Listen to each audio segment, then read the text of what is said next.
PEC da transição deve ser votada hoje à tarde na Câmara. Prazo da medida pode ser de 1 ano. Ex-governador e senador eleito Camilo Santana é o escolhido para assumir o Ministério da Educação. E você vai ver também. Ex-governador do Rio de Janeiro, Sérgio Cabral, passa a primeira noite em prisão domiciliar em apartamento em Copacabana. Chuva deixa mortos, bloqueia rodovias e causa transtornos em Santa Catarina. Estudo alerta que relaxamento da política de Covid-0 pode causar quase 1 milhão de mortes na China. Os campeões do mundo estão de volta. Nós vamos mostrar a chegada da seleção argentina e a grande festa em Buenos Aires. Essas e outras notícias você confere a partir de agora. Olá, muito boa tarde e seja muito bem-vindo. Nós estamos ao vivo, agora são 13 horas e 3 minutos pelo horário de Brasília. Muito boa tarde, Dani. Azul como a campeã mundial, Argentina. Viemos em homenagem, não é? Uma ótima tarde para você também, Kleber Werneck. Fazia tempo que você não dava o ar da graça por aqui. Ótima tarde para você que nos assiste. Vamos juntos conferir o que é notícia no Brasil e no mundo nesta terça-feira.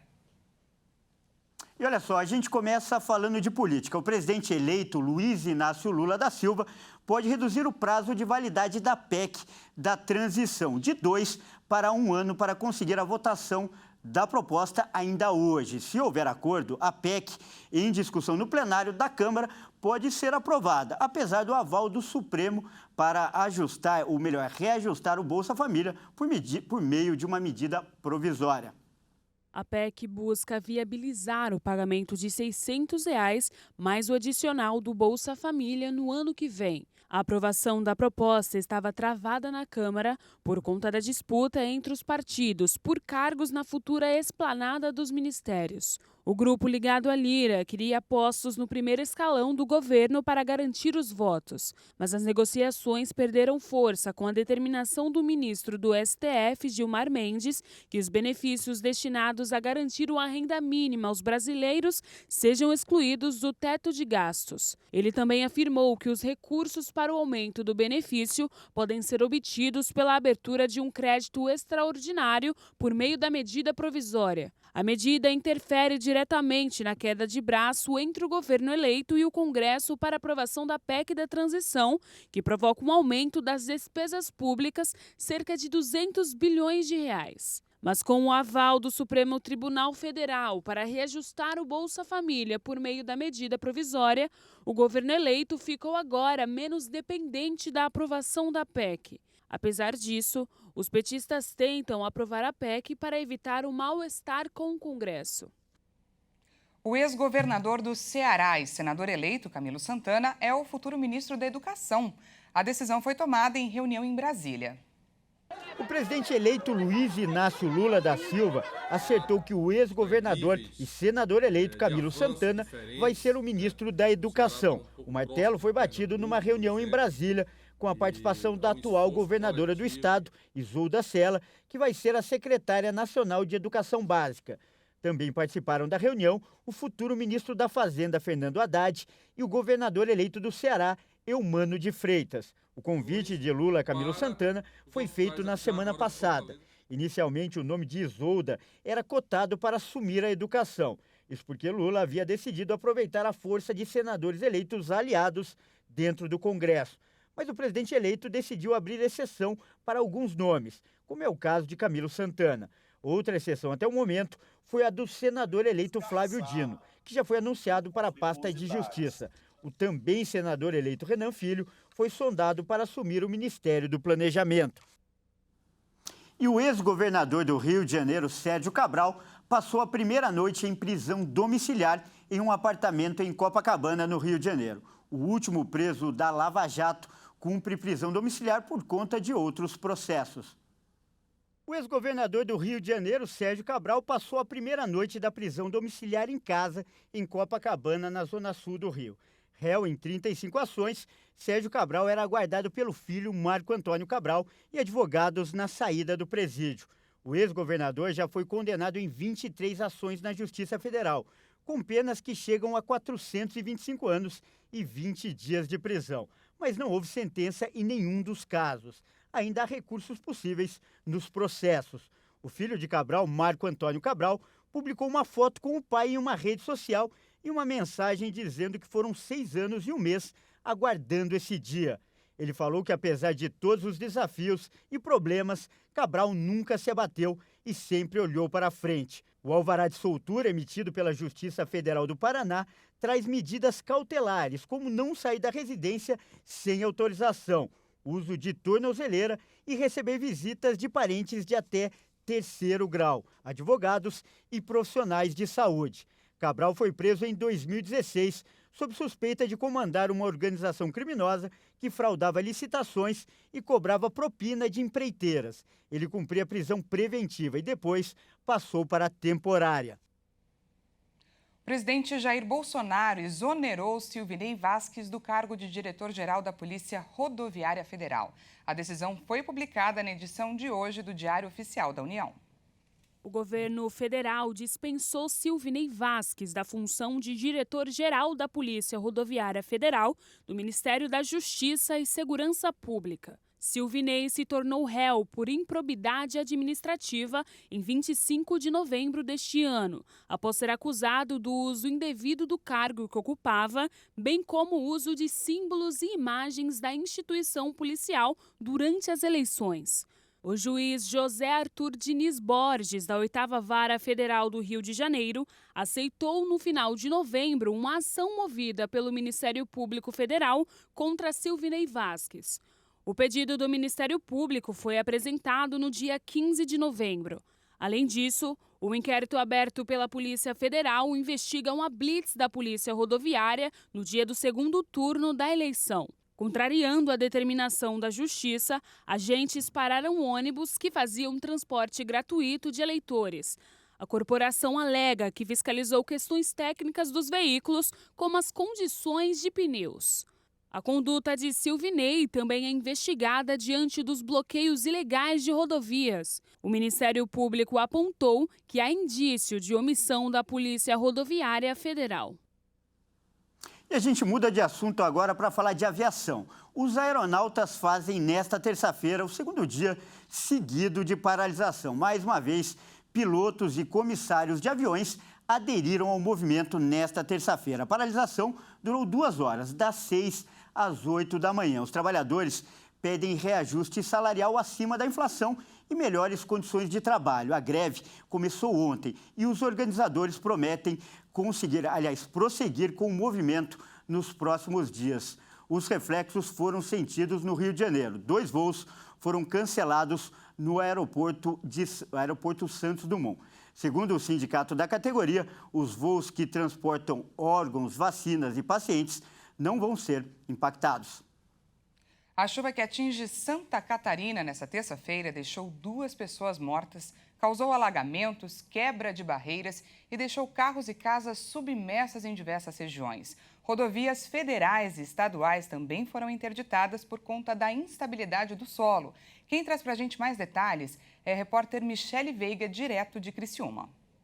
Aqui em Santa Catarina, a situação é de alerta devido às rodovias, principalmente as estaduais. Hoje, o estado está sem o seu principal acesso de entrada e saída à capital Florianópolis e também a outras regiões catarinenses, como o Morro dos Cavalos, na BR-101, que já havia sofrido deslizamentos no começo de dezembro, logo nas primeiras chuvas do mês. Ontem, por volta das 9 horas da noite, a Polícia Rodoviária Federal, junto com a administradora da BR-101, resolveram fechar totalmente o Morro dos Cavalos. Com isso, quem tinha destino São Paulo, Curitiba ou mesmo Florianópolis agora para as festas de final de ano, resolveu ficar em casa ou então está preso na BR-101 desde ontem à noite. Outra situação é que 2 jovens acabaram falecendo na região de Camboriú devido a um deslizamento de terra. Elas têm por volta de 17 anos, as idades ainda não foram confirmadas pela polícia, pela Defesa Civil.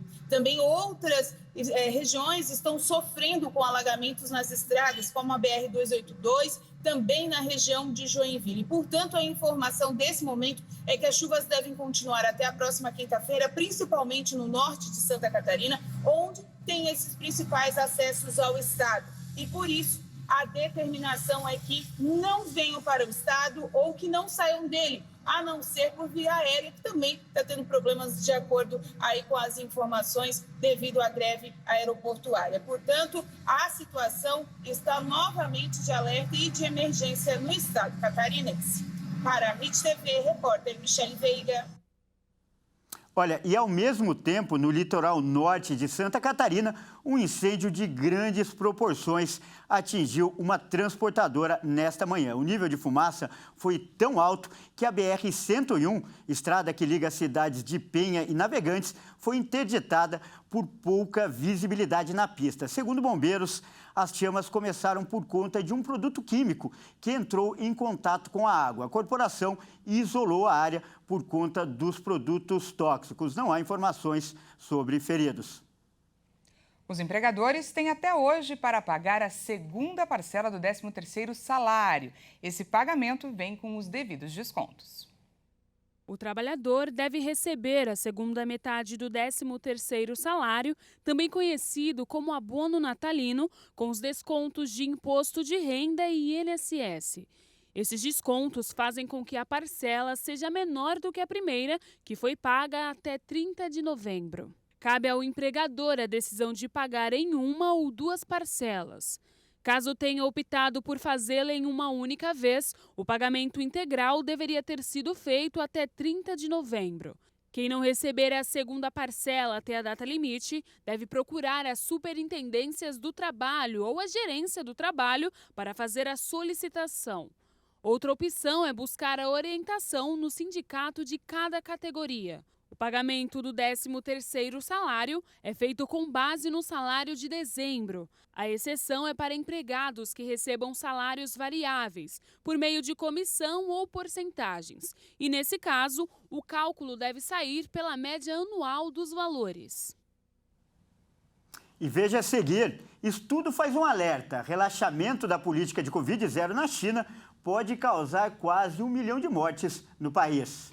E você vai ver também, os campeões mundiais chegam a Buenos Aires e são recebidos com festa pelos argentinos. Nós voltamos já.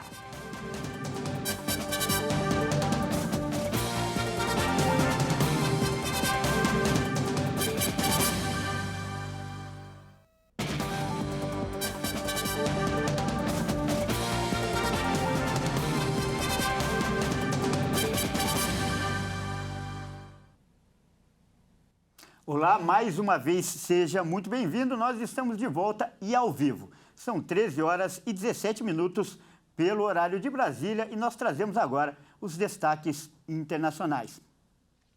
Novos levantamentos feitos pela Universidade de Hong Kong apontaram que o fim da política de Covid-0 na China pode levar a quase 1 milhão de mortes pela doença. Nessa terça-feira, longas filas em crematórios e hospitais do país deixaram o governo em alerta. De acordo com o estudo, a reabertura total poderia resultar em até 684 mortes por milhão de pessoas. Isso em um país que possui quase 1,5 bilhão de habitantes. A China tem vivido uma onda de infecções sem precedentes, mesmo antes do fim das medidas. As políticas que estiveram em vigor por quase 3 anos foram suspensas no início deste mês após uma série de protestos pedindo pelo relaxamento das restrições. Como consequência, o país tem registrado uma superlotação de hospitais e a falta de medicamentos em farmácias. Crematórios de diversas cidades registraram longas filas nesta terça-feira. Autoridades chinesas anunciaram 5 mortes por Covid em Pequim, que enfrenta seu pior surto desde o início da pandemia. Mas o número de óbitos pode ser ainda maior. Especialistas seguem alertando que a China está mal preparada para uma saída tão drástica, já que o país não tem conseguido elevar a taxa de vacinação, principalmente entre os idosos. Enfermeiros do Reino Unido voltaram a realizar greves e protestos nesta terça-feira. A categoria exige reajuste salarial, mas o governo britânico se mantém contra o aumento. Enfermeiros britânicos fazem nesta terça-feira o 2º dia de greve nacional, um movimento sem precedentes que pode ser ampliado até que a categoria consiga reajustes salariais de um governo que se mostrou inflexível até agora. Depois de um primeiro dia de greve na quinta-feira passada, a categoria ainda busca um aumento substancial de salário, depois de anos de austeridade no NHS, o Serviço Nacional de Saúde, que tem um subfinanciamento crônico. Em o Reino Unido, com inflação superior a 10%, os enfermeiros viraram um símbolo de uma população que sofre com o aumento do custo de vida e não se considera suficientemente respaldada pelo governo. Apesar das críticas a alguns protestos que afetam as festas de fim de ano, os enfermeiros têm grande apoio entre a população. O grupo esteve na linha de frente da pandemia de Covid-19 e enfrenta uma crise que afeta há vários anos o respeitado e gratuito sistema público de saúde britânico. A popularidade aumenta a pressão sobre o governo, que se recusa a ampliar o aumento médio de 4,75% previsto para este ano ou até a negociar diretamente com a categoria. Agora a gente fala sobre a situação no leste europeu. O presidente Vladimir Putin reconheceu nesta terça-feira que a situação nas regiões anexadas pela Rússia é extremamente difícil para as tropas de Moscou. Vamos ouvir o que ele falou. Gostaria de mencionar especialmente as divisões dos organismos de segurança que começaram a operar em novas regiões da Rússia. Sim, agora está difícil para eles. A situação nas repúblicas populares de Donetsk e Luhansk e nas regiões de Kherson e Zaporizhia é extremamente difícil. Em setembro, Putin tinha anunciado a anexação de 4 territórios ocupados do sul e do leste da Ucrânia, depois que as autoridades instaladas por Moscou organizaram referendos, classificados como uma farsa por Kiev e aliados ocidentais. Mas as tropas russas não controlam por completo nenhuma dessas regiões e, no mês passado, foram expulsas da capital regional de Kherson depois de uma contraofensiva ucraniana. Depois de várias derrotas no fronte, Moscou mudou a estratégia e concentra os esforços em uma campanha aérea contra instalações militares e energéticas da Ucrânia. Os guerrilheiros do Exército de Libertação Nacional da Colômbia anunciaram um cessar-fogo unilateral durante as festas de fim de ano. O governo do país, que mantém as negociações com o grupo, revelou um plano de atendimento humanitário para as pessoas afetadas pelo conflito. O ELN continua comprometido em seguir contribuindo para criar uma melhor atmosfera de paz nesta época de Natal e Ano Novo. Por isso, decretamos um cessar-fogo unilateral a partir das 6 da manhã de 24 de dezembro de 2022 até as 6 da manhã de 2 de janeiro de 2023, com um cessar-fogo que cobre apenas as forças militares e policiais do Estado. Nos reservamos o direito de defesa em caso de ataque. Cerca de 10 mil moradores da região da Selva de Chocó se encontram confinados pela paralisação armada por tempo indeterminado, anunciada na semana passada em reação a uma suposta incursão paramilitar na área.